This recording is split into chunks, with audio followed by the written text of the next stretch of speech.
आता एका वेगळ्या अंगाने जर याचा विचार केला तर महाराष्ट्रामध्ये 2022 आणि 23ला जे काही घडलं त्याच्याशी याची संगती लागताना तुम्हाला दिसते का, जे आता काही पश्चिम बंगालमध्ये सुरू आहे? निश्चितच लागतंय. त्याचं कारण असं आहे की घराणेशाही ह्या पक्षांमध्ये इतके रुजले हा. की असं कुठल्याही नेत्याला वाटत नाही की आपलं याच्या पुढचं नेतृत्व असेल की राज्याचं मुख्यमंत्री पद असेल की विरोधी पक्षनेते पद असेल ते आपल्या घराच्या बाहेर जावं असं कुठल्याच नेत्याला वाटत नाही. आणि त्याच्यामुळे राष्ट्रवादी काँग्रेस फुटायचं कारण आपल्याला स्पष्ट माहिती आहे किंवा शिवसेना फुटण्याचं कारणही आपल्याला माहिती आहे. जर मुख्यमंत्री पदी जर एकनाथ शिंदे यांना जर संधी दिली असती, आता एकनाथ शिंदे काही बाळासाहेब ठाकरेंच्या घरातले कोणी पुत्र नाही आहेत किंवा त्यांचा काही संबंध नाही. अशा परिस्थितीमध्ये जर एकनाथ शिंदे जर मुख्यमंत्री झाले असते जेव्हा महाविकास आघाडीची सत्ता आली, तर आता हे जे काही चित्र आपल्याला पाहायला मिळतंय, शिवसेनेची झालेली शक्ल, शिवसेनेची झालेली अवस्था हे आपल्याला पाहायला लागली नसती.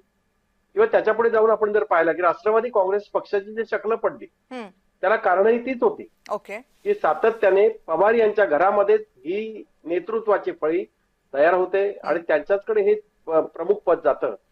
हे जेव्हा पक्षातल्या कार्यकर्त्यांना कळून चुकलं तेव्हा तो अपेक्षा व्यक्त करायला लागला, मग मी काय करायचं, मी फक्त एकच पाणी द्यायचं काम करायचं का, मला काही नेतृत्वाचे का अधिकार नाही का?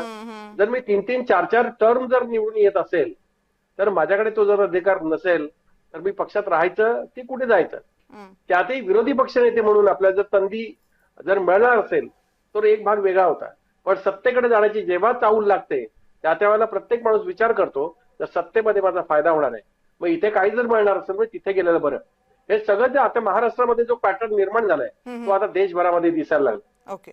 प्रामुख्याने पश्चिम महाराष्ट्रामध्ये, पश्चिम बंगालमध्ये जे काही घडलं त्याच्यात आपण जर पाहिलं तर ममता बॅनर्जींचे भाचे हे ऋतुव्रता बॅनर्जी यांनी जे काही ठरवलं होतं की विरोधी पक्षनेते कोण असला पाहिजे, आता हे ठरवणारे ते कोण?